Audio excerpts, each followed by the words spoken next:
Operation डेमिंगो एक खास mission है। इस मिशन में हमारे अंडरकवर कॉप्स गैंगस्टर्स बनकर क्राइम सिंडिकेट्स में, गैंग्स में घुस गए हैं। और ये पैंट तुम्हें कहां से मिली? क्योंकि क्राइम स्पॉट पर मुझे तो ऐसी कोई पैंट नहीं मिली। सीआईडी के बेकसूर ऑफिसर्स मारे जा रहे हैं और आपकी मदद से हम उन्हें बचा सकते हैं। ये कैसे हो सकता है? दया का खून मेरी पैंट में। दया की जान खतरे में।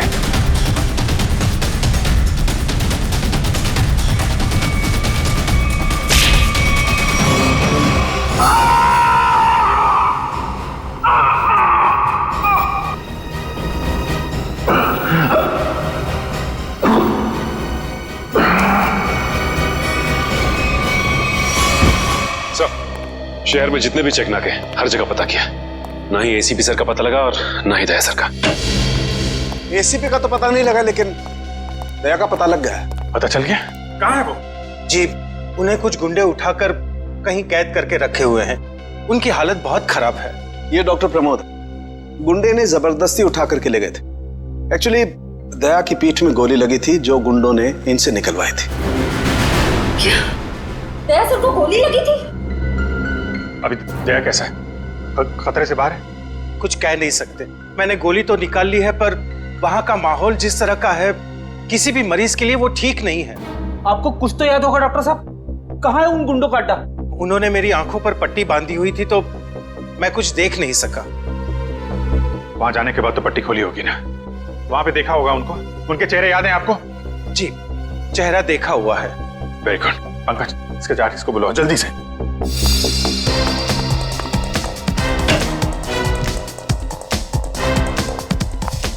अभिजीत, वो मैं तुमसे आए। सर, आप यहाँ पे? हाँ, मैं यहाँ पर। अच्छा तारिका, पेट पर जो ब्लड लगा था उसकी डीएनए रिपोर्ट आ गई? हाँ, हाँ। तो वही बताने आई होगी ना तुम अभिजीत सर को, या फिर तुमने पहले ही बता दिया होगा? अपने बॉस को, डॉक्टर सालुके को बताना कतई जरूरी नहीं समझा? नहीं, कोई बात नहीं, हो जाता है, चलो कोई बात नहीं। क्या है उस डीएनए रिपोर्ट में? वो ब्लड सैंपल किसका है तारिका?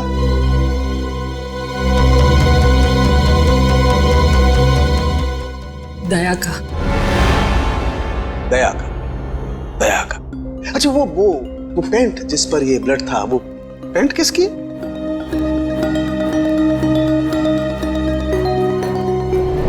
ये कैसे हो सकता है? दया का खून मेरी पैंट में। अभिजीत की। अब इतने दूर आए हैं तो ऐसे ही टाइम बेकार थोड़ी जाने दूंगी मैं। वाह बीवी जी वाह, इसे कहते हैं बहती गंगा में हाथ धोना। केतन, बहुत प्यास लगी है, नारियल पानी पीते हैं, चलो ना। केतन, अरे नहीं, क्यों? छोड़ो। चलो ना प्लीज। केतन, बाकी शॉपिंग ना किसी और दिन करते हैं, चलो घर चलते हैं। नहीं, मुझे अभी शॉपिंग किसी और दिन। क्यों? समझो ना यार, मेरा पेट खराब है, प्लीज। नहीं अभी समझा करो, मैं कह रही हूँ ना। प्लीज मानो बात। केतन, कहाँ थे तुम केतन? कौन है ये? मुझे क्या पता, मैं इन्हें नहीं जानता। तुम मुझे नहीं जानते? अपनी सिमी को नहीं जानते केतन? देखिए बहन जी, आपको कोई गलतफहमी हो गई है। ये केतन नहीं है, ये मेरे पति जय है। मुझे अपने पति को पहचानने में कोई गलतफहमी नहीं हुई। ये मेरे केतन हैं। शायद आपके पति की शक्ल मेरे से मिलती होगी। मेरा नाम तो जय है, जय धनकिशोर। ये देखिए मेरा ड्राइविंग लाइसेंस। तुम पुलिस वालों के लिए ड्राइविंग लाइसेंस झूठे बनाना बहुत आसान है, मैं सब जानती हूँ। पर तुम ऐसा क्यों कर रहे हो? पुलिस? बहन जी, ये पुलिस में नहीं है, ये तो मार्केटिंग मैनेजर है। ये मार्केटिंग मैनेजर नहीं, मेरे पति हैं, एक पुलिस ऑफिसर। 6 साल पहले केस की ड्यूटी के लिए गए थे और आज तक वापस नहीं लौटे। 6 साल पहले? हाँ। आपकी शादी कब हुई? 5 साल पहले। तुम मुझ पे शक कर रही हो, और वो भी इस अजनबी औरत के कहने पे। चलो। केतन, केतन रुको, केतन।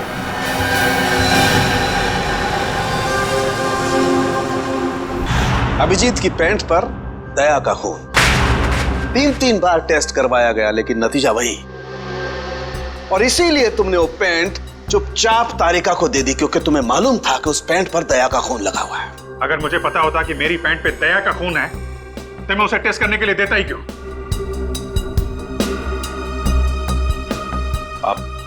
आप लोगों को कहीं ये तो नहीं लग रहा है कि दया की हालत का जिम्मेदार मैं हूं? चलो ठीक है, मान लिया। अगर तुम जिम्मेदार नहीं हो तो चोरी छुपे वो पैंट तारिका को देने का क्या मतलब? वो पैंट तुम डायरेक्ट मुझे भी दे सकते थे। दे सकता था सर, लेकिन आपकी आंखों पे मेरी खिलाफत का चश्मा चढ़ा रहता है। मुझे नीचे दिखाने का कोई मौका नहीं छोड़ते हैं आप, इसलिए आपको वो पैंट नहीं दी थी मैंने। और इसीलिए सीनियर इंस्पेक्टर अभिजीत, आपने ये भी नहीं बताया कि जिस वक्त दया जख्मी हुआ आप खुद वहां पर मौजूद थे।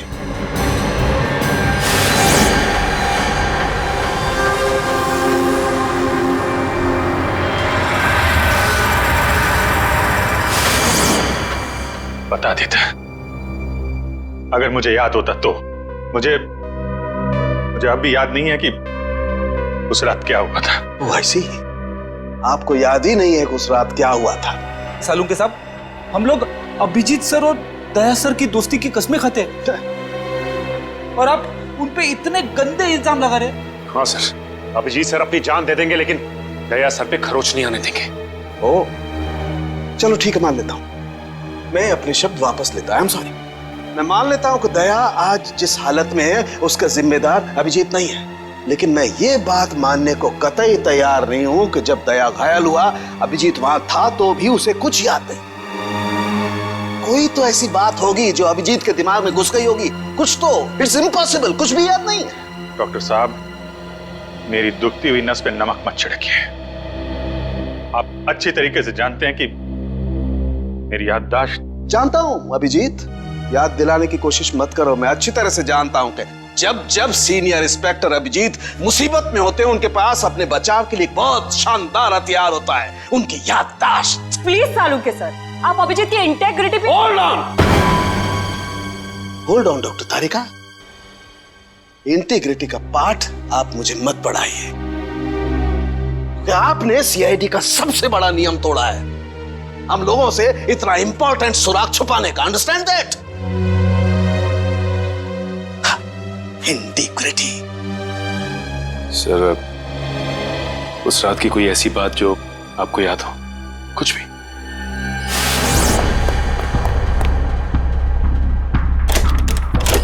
मैं तेजा के पीछे भाग रहा था, वो भाग के गाड़ी में बैठ गया और फिर किसी ने उसे गोली मार दी और गाड़ी से बाहर फेंक दिया।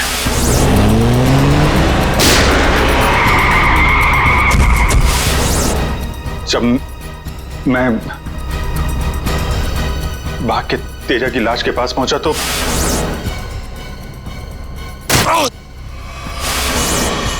किसी ने मेरे गर्दन के पीछे कुछ सुई जैसी फिर मैं बेहोश हो गया और दूसरे दिन जब आंख खुली तो मैंने पाया कि मैं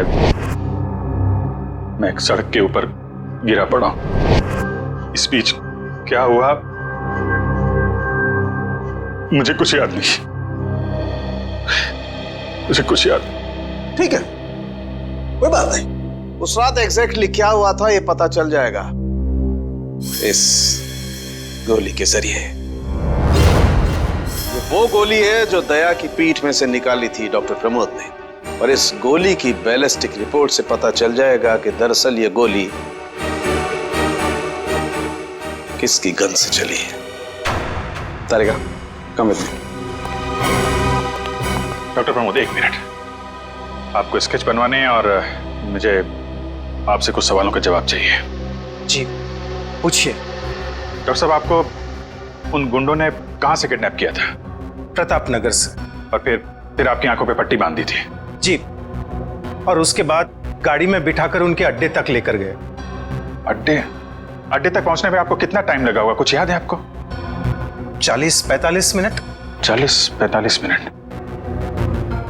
कितने बजे की बात है ये? रात के तकरीबन 10:30 बजे की। 10:30 बजे रात? उस वक्त तो प्रताप नगर में ज्यादा ट्रैफिक नहीं होता है, सड़कें खाली रहती है। श्रेया, शहर का मैप लेकर आओ और उन सभी जगहों की लिस्ट बनाओ जहां पे प्रताप नगर से 45 मिनट में पहुंचा जा सकता है। श्रेया, क्या बात है? शहर का मैप लेकर आओ जल्दी। सॉरी सर, मेरी तबीयत कुछ ठीक नहीं लग रही। एक्सक्यूज मी।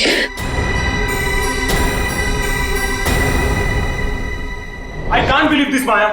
तुम्हें अपने पति की बात पे विश्वास नहीं है, लेकिन उस अनजान औरत की बात पे पूरा भरोसा है। एक औरत दूसरी औरत की आंखों में झांक कर देख सकती है कि वो सच कह रही है झूठ, और उसकी आंखों में सच्चाई नहीं, उसके आंसू झूठे नहीं थे। माया, उसने 2-4 आंसू क्या बहा दिए, वो सच्ची हो गई, और मुझे रोना नहीं आता तो मैं झूठा हूँ। सच बताओ, बताओ सच की कितनी बीवी है तुम्हारी, और बताओ मुझे जे। अरे मुझसे एक तो समझ नहीं रही, मैं और रख के क्या करूंगा? वो तो आज मेरा नसीब अच्छा था कि मार्केट में तुम्हारी पोल खुल गई, और जिंदगी भर मैं यही सोचती रहती कि तुम मुझसे प्यार करते हो। हाँ माया, ये बात सच है कि मैं सिर्फ तुमसे प्यार करता हूँ। माया, तो बताते क्यों नहीं हो सच अपने बारे में, अपने अतीत के बारे में कुछ बताते क्यों नहीं हो मुझे? माया, सब कुछ तो तुम्हें पता है कि मेरा आगे पीछे कोई नहीं है, तो तुम्हारे अलावा है कौन मेरा? और तुम्हारा काम पुलिस में हो या मार्केटिंग मैनेजर हो? मार्केटिंग? माया, सब झूठ। मुझे तुम्हारे ऑफिस जाना है, बस। आई डोंट केयर, मुझे तुम्हारे ऑफिस जाना है। ठीक है, ऑफिस जाना है, मैं तुम्हें अगले हफ्ते अपने ऑफिस लेके चलूंगा। खुश? क्यों अगले हफ्ते क्यों? हाँ, तो कल क्यों नहीं? बल्कि मैं कहती हूँ कल नहीं, मुझे आज, अभी इसी वक्त तुम्हारे ऑफिस जाना है। शक्की भी एक हाथ होती है यार।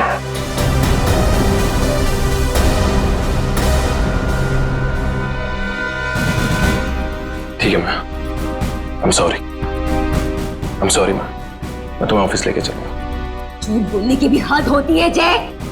उसके तरह अब जब तक मुझे सच्चाई नहीं बताओगे तब तक मुझसे बात करने मत आना तुम। माया, लिसन टू मी माया, सुनो माया, माया, माया, open the door Maya.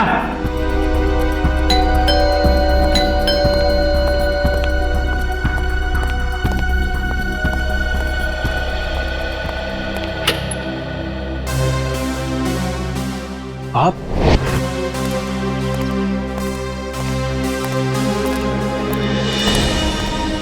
Ketan, mission का काम रोक दो और इसी वक्त चले जाओ यहाँ से। नहीं सर, मैं इस मिशन को अपनी जिंदगी के 6 साल दे चुका हूँ। सर प्लीज सर, आप भी इस मिशन को मत रोकिए। सर मैं इसे पूरा करने के बहुत करीब हूँ। तुम समझते क्यों नहीं हो केतन? तुम्हारी जान को कितना बड़ा खतरा है पता है तुम्हें? और फिर मैं अपने और ऑफिसर्स की जिंदगी को कुर्बान नहीं कर सकता। 4 बजे मुझे गुलमोहर बस स्टॉप पे मिलो, दैट्स एन ऑर्डर, समझे? Sir please sir please. Sir कुल मिला के 4 ऐसे इलाके हैं जो प्रताप नगर से 45 मिनट की दूरी पे है। ये है वीके रोड, जहाँ पे कॉल सेंटर्स और ऑफिसेज वगैरह हैं। ये तो वो जगह नहीं हो सकती। ये पश्चिम में श्याम नगर है सर, यहाँ पे ज्यादातर फ्लैट्स हैं। डॉक्टर साहब, आपको अच्छी तरीके से याद है जहाँ पे आपको ले गए थे वो जगह बंगलो या फ्लैट नहीं थी? जी, खंडर जैसी कोई जगह थी। अब बचता है साउथ और ईस्ट। ये साउथ में चित्रकूट नगर है और ईस्ट में विद्याधर नगर। चित्रकूट नगर में तो बहुत सारी दुकानें वगैरह हैं, और विद्याधर नगर यहाँ पे बहुत सारे स्टूडियोज हैं, फिल्म की शूटिंग होती रहती है। अरे श्रेया, अब कैसी तबीयत है तुम्हारी? मैं ठीक हूँ सर, थैंक यू। श्रेया, चाहो तो तुम घर चली जाओ और आराम कर लो, तब तक हम लोग ये सब पता लगाते हैं। नहीं सर, जब तक दया सर और एसीपी सर का पता नहीं चल जाता मुझे चैन नहीं मिलेगा। ओके ठीक है, मतलब दया या तो विद्याधर नगर में है या फिर चित्रकूट नगर में है। डॉक्टर साहब, आपको जहां ले गए थे आसपास से कुछ आवाजें आ रही थी, आपने कुछ सुना था वहां पे? हाँ, एक गाना था जो बार बार सुनाई दे रहा था। ये कहिए कि हर आधे घंटे के बाद वही गाना बज रहा था। इसका मतलब आसपास कहीं फिल्म की शूटिंग चल रही थी, मतलब Vidyadhar Nagar. Vidyadhar Nagar, correct. Film studios वहीं पे है। ये पता लगाओ कि विद्याधर नगर में वो कौन सा स्टूडियो है जहां पे इस गाने की शूटिंग हो रही थी। उठ जाग मुसाफिर भोर भई, अब रहने कहाँ जो सोवत है। ओले ओले ओले ओले ओले दया बेटा, उठ जा उठ जा उठ जा उठ जा। सुबह हो गई, स्कूल जाने का टाइम हो गया। अच्छे बच्चे नहीं सोते, उठ जा उठ जा उठ जा। कौन हो तुम लोग? सीआईडी के दुश्मन और मुजरिमों के दोस्त। देखो देखो देखो देखो देखो देखो कैसे तड़प रहा है पिंजरे में बंद शेर की तरह। एक बार जंजीरें खोल दे, फिर देख तुम लोग का क्या हाल करता हूं। ना ना ना ना ना ना, हमें मरना है क्या शेर से पंगा लेके? अरे हम तो बस इतना बताने आए थे कि तुम्हारे साथ साथ अब तुम्हारी पूरी सीआईडी टीम का सर्वनाश होने वाला है। सर्वनाश। चुप! बहुत देखे तुम जैसे सीआईडी का सर्वनाश करने वाले। आज वो लोग कहाँ हैं किसी को पता नहीं। तुम हमें इतना मूर्ख और कमजोर मत समझो, क्योंकि हमारा बॉस इतना चालाक है कि सीआईडी के पूर्वज भी उस तक पहुंच नहीं पाएंगे। एक बात सुन, अपने बॉस से कह दे कि उल्टी गिनती अब शुरू कर दे। वो नहीं बचेगा, नहीं बचेगा वो। क्या बात है यार, तुम सीआईडी वालों की यही अदा हमें बहुत पसंद है। मौत के मुंह में बैठ के भी डायलॉग मारना नहीं छोड़ते। दया, तुमसे मिलकर बहुत अच्छा लगा। अलविदा।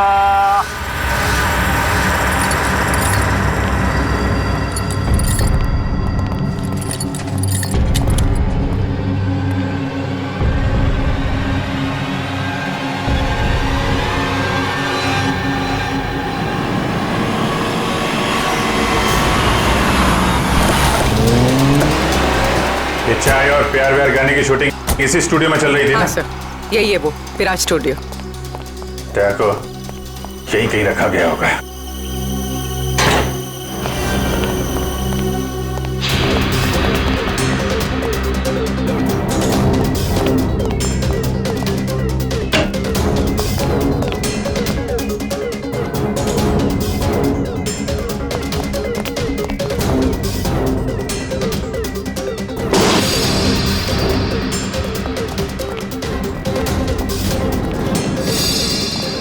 इतना सारा खून?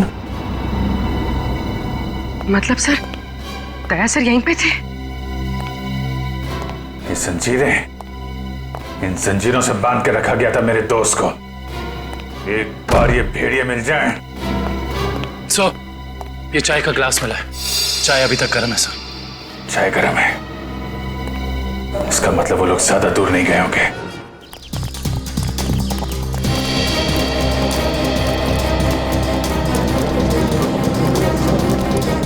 सर लगता है यहाँ पे कुछ हुआ है।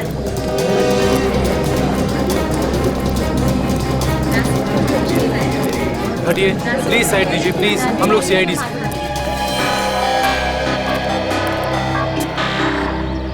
सो देखिए ना, किसी ने ऋतु का कत्ल कर दिया। कैसे हुआ ये सब? पता नहीं सर, हम सब लोग तो शूटिंग में लगे हुए थे, तभी अचानक गोली चलने की आवाज सुनाई दी और यहाँ आकर देखा तो ऋतु की लाश। कितनी देर पहले चली गोली? सर यही कोई आधे घंटे पहले सर। सर हमने लोकल पुलिस को इन्फॉर्म कर दिया सर। ठीक है, आप लोग थोड़ा पीछे चले जाइए, पीछे जाइए थोड़ा।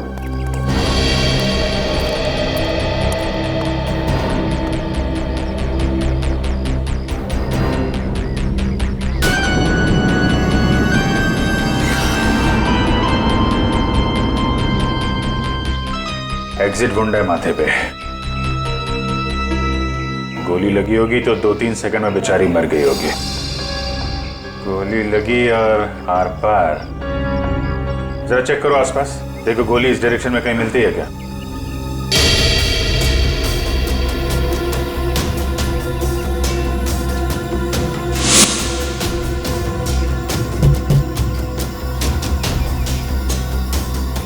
ये बेचारी यहाँ ऐसे बैठी थी, पीछे से किसी ने गोली मारी और ऐसे गिरी, और ये जख्म, ये क्या चक्कर है?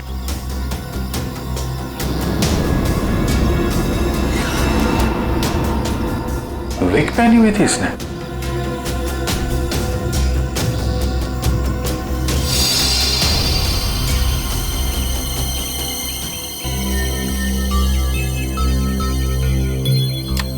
सर, हाँ पूरी। गोली मिल गई।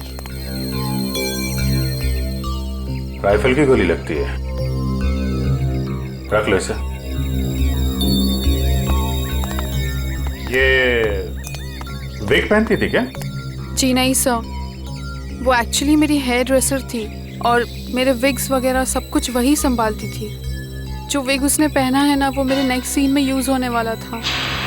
रितु ने आपकी विग पहनी हुई थी? जी सर।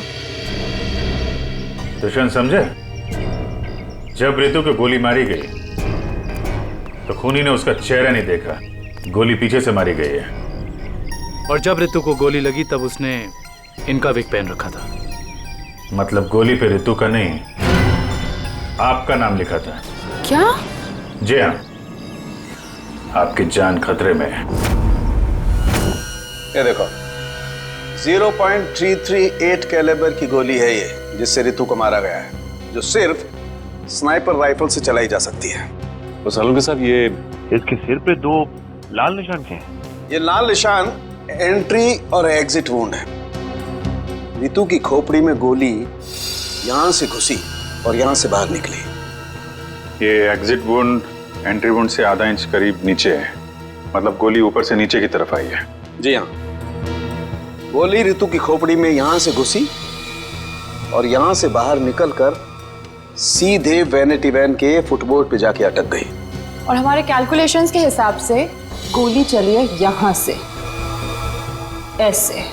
गोली लगभग 2-3 मंजिल की ऊंचाई से चलाई गई है। काफी कुछ पता लगा लिया सर आपने। हाँ, रितु के केस में तो मैंने काफी कुछ पता लगा लिया है।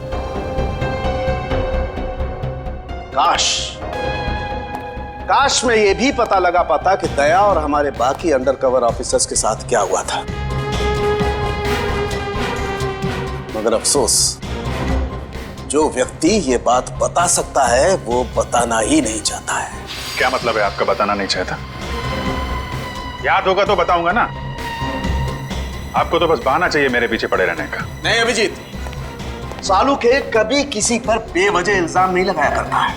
डॉक्टर साहब प्लीज। आप क्या प्लीज? प्लीज सर, सालुंके साहब प्लीज, क्या आप फिलहाल हम सिर्फ रितु के केस के बारे में बात कर सकते हैं? रितु के केस में मुझे जितना बताना था मैंने बता दिया है। बस अब मुझे इंतजार है किसी ऐसे सुराग का जिससे ये पता लगाया जा सके कि दया के साथ क्या हुआ था। That's it. देखा, इसीलिए मैंने तुमसे कहा था कि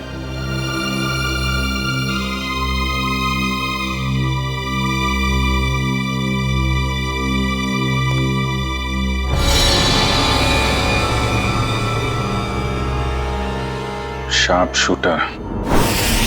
साहब मैं आपको बोल रहा हूँ ना, पिछले 1 हफ्ते से यहाँ कोई शूटिंग नहीं हुई, तो यहाँ किसी का आने का सवाल ही नहीं उठता। मतलब पिछले 1 हफ्ते से तुम्हारे अलावा स्टूडियो में कोई नहीं आया? जी नहीं साहब। मतलब गोली तुमने चलाई? मैं गोली कैसे चला सकता हूँ? मुझे तो दिवाली के पटाखों से भी डर लगता है। तो फिर ठीक से सोच के बताओ, कोई ना कोई तो गया था दूसरे माले में।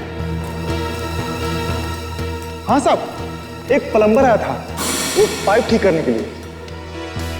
दूसरे माले पे? जी हाँ। चलो जरा ऊपर चलिए।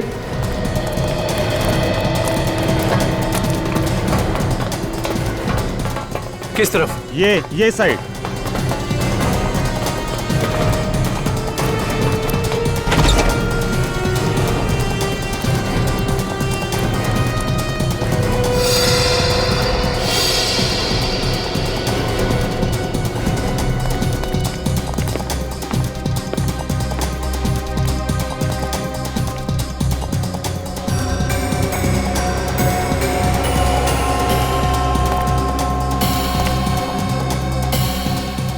यहां से रितु वहां पे थी और शार्प शूटर ने गोली शायद यहां से चलाई होगी।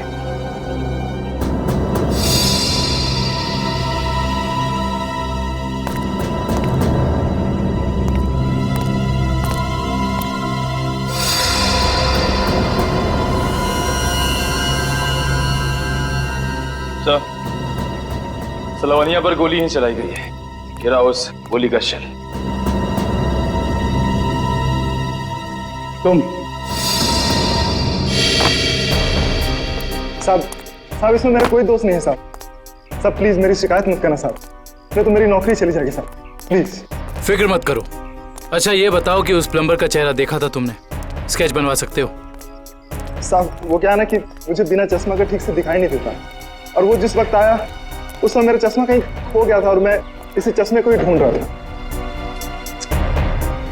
इस लावण्य का कोई ना कोई दुश्मन तो जरूर है, वरना कोई उसे मारने की कोशिश क्यों करता? इस लावण्य की कुंडली निकाली है सर। इसकी किसी से कोई भी दुश्मनी नहीं थी। हाँ सर, उसकी फिल्में फ्लॉप हो रही थी, तो ऐसा भी नहीं था कि किसी दूसरी हीरोइन ने ईर्ष्या से या जलन से उसे मरवाने की कोशिश की हो। लावण्य ज्यादा अमीर भी नहीं थी, तो पैसों के लिए भी हमला होगा ऐसा लगता नहीं है। सर हो सकता है वाकई में ये गोली ऋतु के लिए चली हो, लावण्य के लिए नहीं। ऋतु के बारे में तुम लोगों ने इन्फॉर्मेशन निकाली है ना? हाँ सर, ऋतु की भी किसी से कोई दुश्मनी नहीं थी। कोई ना कोई तो ऐसी बात है जो हमारी निगाह से छुपी हुई है। लावण्य के बारे में जितने भी आर्टिकल्स वगैरह है ना, इनमें कोई ना कोई ऐसी बात हमें मिलेगी जो उस जानलेवा हमले से जुड़ी हुई है। सर ये 3 दिन पुराना पेपर है, इसमें न्यूज है कि लावण्य का सामान चोरी हुआ था ब्लू ईव रिजॉर्ट से। लावण्य के सामान की चोरी ब्लू ईव रिसॉर्ट?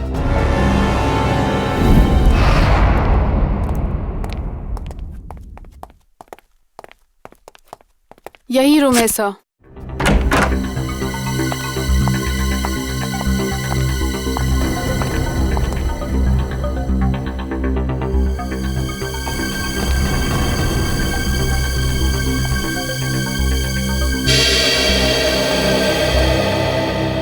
इसी कमरे से आपके सामान की चोरी हुई थी? जी हाँ सर, पर कुछ खास सामान नहीं था, यही कुछ 1,500-2 हजार रुपए और नकली ज्वेलरी। और पुलिस को कोई सुराग नहीं मिला यहाँ से? नहीं सर। पर चोर अंदर आया कहाँ से होगा? खिड़की से, एसी डक्ट से, या फिर दरवाजे से आया था। पुलिस के मुताबिक उसने चाबी का इस्तेमाल किया था अंदर आने के लिए। और ये कमरे की चाबी किस किस के पास थी? एक मेरे पास और एक इन लोगों के पास। तो मतलब होटल के किसी अंदर वाले का भी काम हो सकता है ये? मैडम आप कैसी बातें कर रही है? 15 साल पुराना होटल है हमारा, हमने पूरी ईमानदारी और मेहनत से इसकी गुडविल बनाई है, और हमारे होटल का कोई आदमी ऐसा नहीं कर सकता। या तो ये काम किसी होटल वाले ने किया है, या फिर किसी बाहर वाले ने चाबी चुरा कर उसकी डुप्लीकेट चाबी बनवा ली है। और इन दोनों ही सिचुएशंस में आपका होटल जिम्मेदार है, समझे आप? रहने भी दीजिए ना सर, कहाँ इन छोटे मोटे सामान के लिए आप इन लोगों को परेशान कर रहे हो?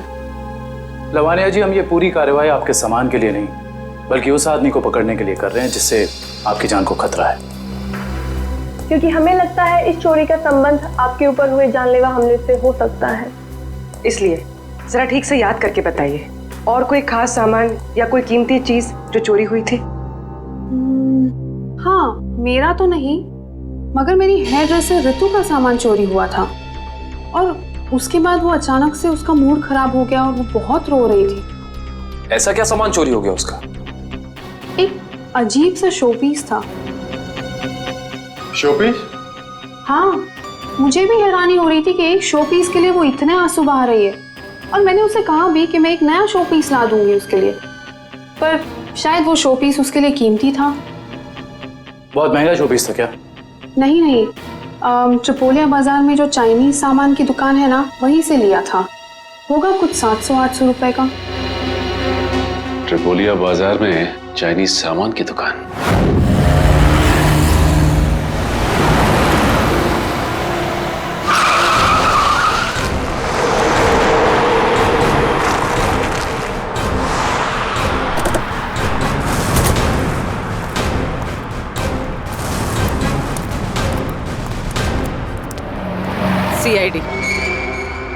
सीआईडी? एक खून के सिलसिले में आपसे पूछताछ कर रही हूँ। खून? किसका खून हो गया है? ये ऋतु हैं, फिल्म इंडस्ट्री में हेयर ड्रेसर का काम करती हैं। कुछ याद आया? मैंने तो इसे नहीं देखा कभी। शनिवार को ये आपकी दुकान पे आई थी, इन्होंने एक मूर्ति खरीदी थी। इस जैसी मूर्ति थी। शनिवार को तो मैं छुट्टी पे था। हाँ, सुशांत दुकान संभाल रहा था। क्यों सुशांत, तुमने देखा था इन्हें? हो सकता है यो, शनिवार का दिन बहुत बिजी दिन होता है ना, बहुत से लोग आते हैं। कुछ याद नहीं आ रहा। अच्छा जरा वो मूर्ति दिखाना। वो वाली भी।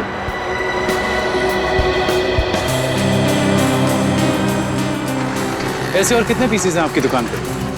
यही कोई 15-20 पीस होंगे। क्यों सुशांत? जी।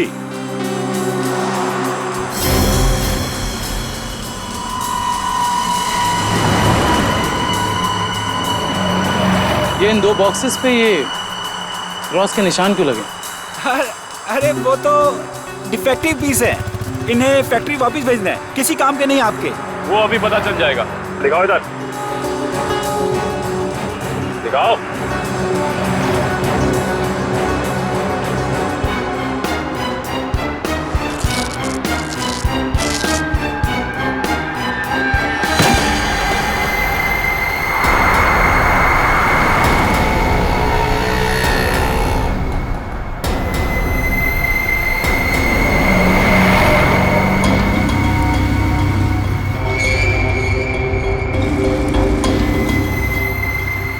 तो ये सब ड्रग्स का चक्कर है? रितु को भी ऐसे ही शोपीस बेचा था? सुशांत, तुम मेरी दुकान में ड्रग्स का कारोबार कर रहे थे? बंद करो अपना ये नाटक। चलो अरेस्ट कर लो इन्हें। आइए सर, आपको गलतफहमी हुई है। मैंने कुछ नहीं आइए, किया। चलिए मेरे साथ। आइए हमें दूर करते हैं। सर, आपको गलतफहमी हुई है।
सुशांत, किसने किया ये? बोलो सुशांत, जवाब दो। हाँ बोलो, बोलो सुशांत, किसने किया ये? सुशांत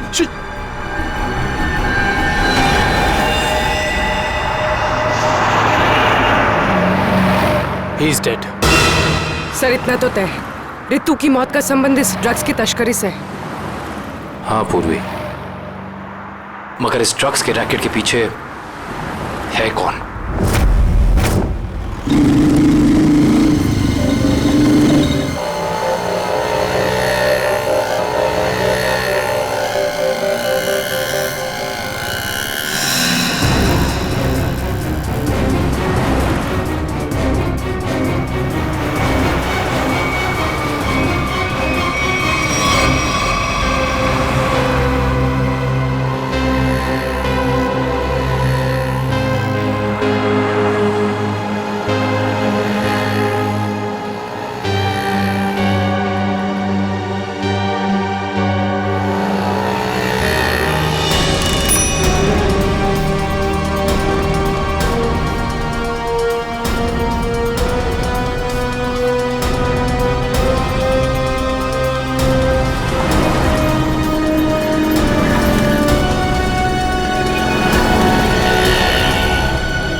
क्या हुआ सर, इतना अर्जेंट बुला लिया?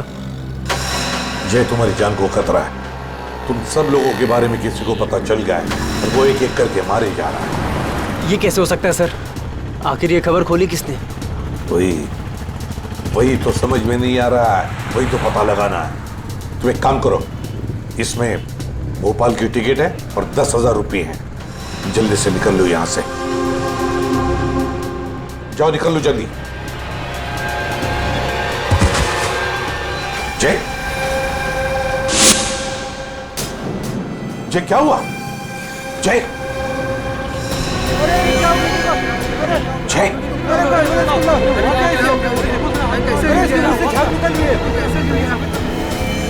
My God.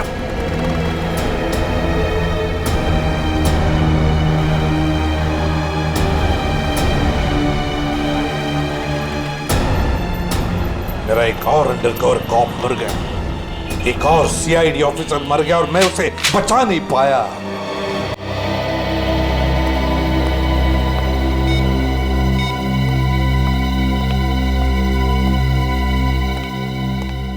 सर का फोन क्यों नहीं लग रहा है? श्रेया, दया सर भी वापस आ जाएंगे जैसे अभिजीत सर वापस आ गए। सर कैसे वापस आ जाएंगे? हमें ये भी नहीं मालूम कि दया सर कहाँ है। सर ना दया सर का पता लग रहा है ना ही एसीपी सर का। श्रेया, वो लोग सीआईडी ऑफिसर्स हैं, हजारों बार ऐसे तूफान से गुजर चुके हैं। जहां भी होंगे बिल्कुल ठीक ठाक होंगे वो लोग। सर आप ऐसा कैसे कह सकते हैं?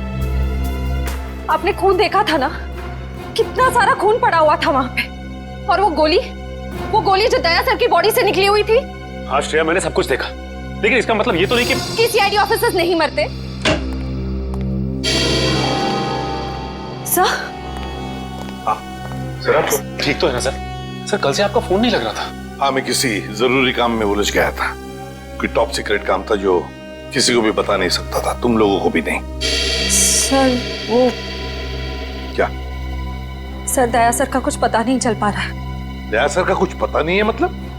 सर दया सर गायब है। तो गया कहाँ वो? पता नहीं सर, उनका फोन भी नहीं लग रहा है। और सर उन्हें गोली भी लगी है। दया को गोली लगी है? एक मिनट, ये सब तुम लोगों को कैसे पता? सर अब सालुम के साहब बता रहे थे कि दया सर की बॉडी से एक डॉक्टर ने गोली निकाली और चुपके से लाके उनको दी। दया की बॉडी में से गोली निकालकर उसने सालुंखे को भेज दी गोली। अभिजीत कहाँ है? सर अभिजीत सर भी गायब थे, अभी 3 घंटे पहले वापस आए। और तो और सर, अभिजीत सर की पैंट पे दया सर का खून लगा हुआ था। अभिजीत गायब था, 3 घंटे पहले वापस आया और उसके पैंट के ऊपर दया का खून। और उन्हें कुछ याद नहीं है सर। और उन्हें कुछ याद नहीं। फिर वही बात। ये अभिजीत जब भी कभी मुसीबत में पड़ता है, इसकी याददाश्त चली जाती है। ये हो क्या रहा है सीआईडी में?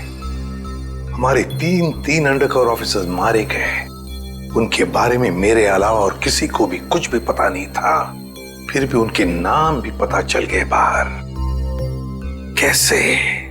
सर अगर ये बात सिर्फ आपको पता थी तो फिर? वही तो मैं कह रहा हूं सचिन, वही समझ में नहीं आ रहा है।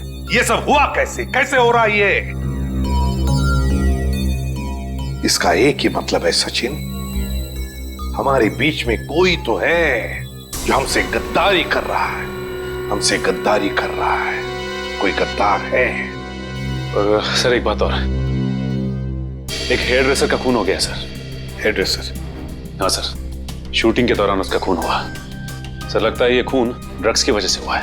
और सर छानबीन के दौरान एक आदमी तक पहुंचे भी, लेकिन बाद में वो भी मारा गया। और सर उसकी जेब से हमें ये कागज मिला है सर, इसके ऊपर कुछ नंबर्स लिखे हुए हैं। 185637245 18356722345। सच में कोई सेल फोन नंबर या फिर टेलीफोन नंबर्स भी नहीं हो सकते। ये नंबर्स कुछ और ही है।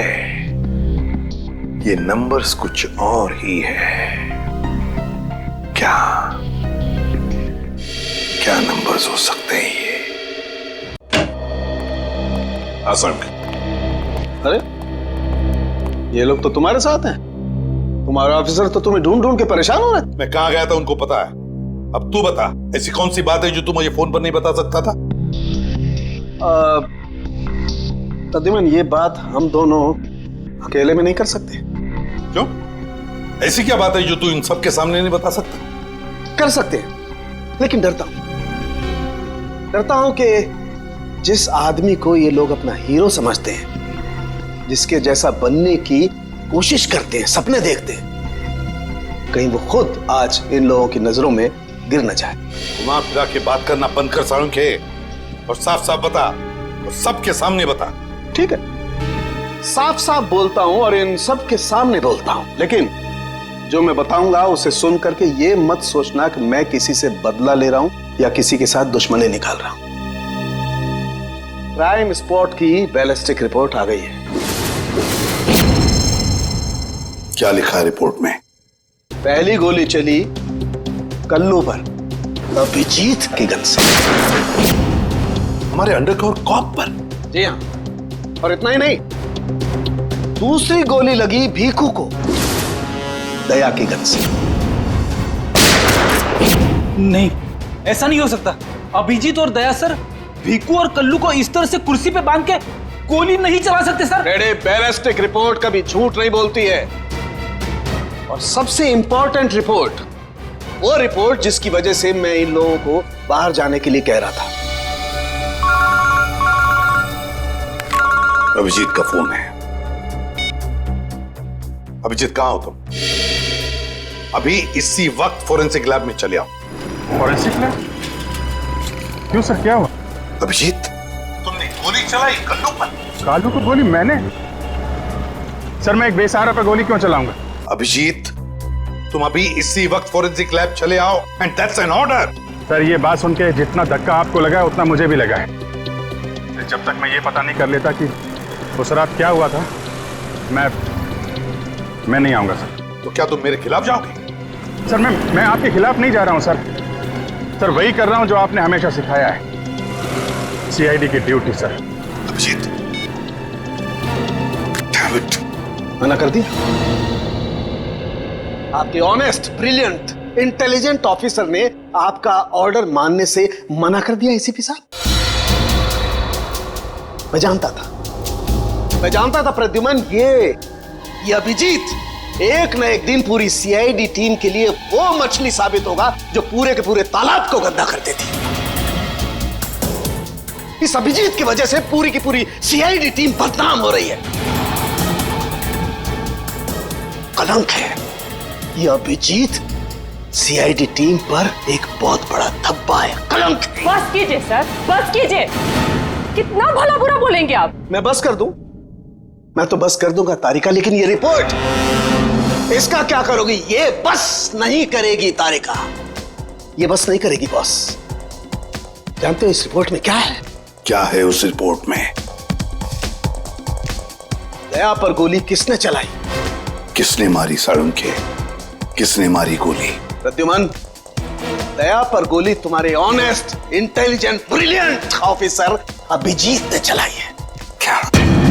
दया अभिजीत की गोली का शिकार हुआ है प्रद्युमन। अभिजीत ने गोली चलाई है दया पर। अभिजीत ने? हाँ, अभिजीत ने दया को गोली मारी।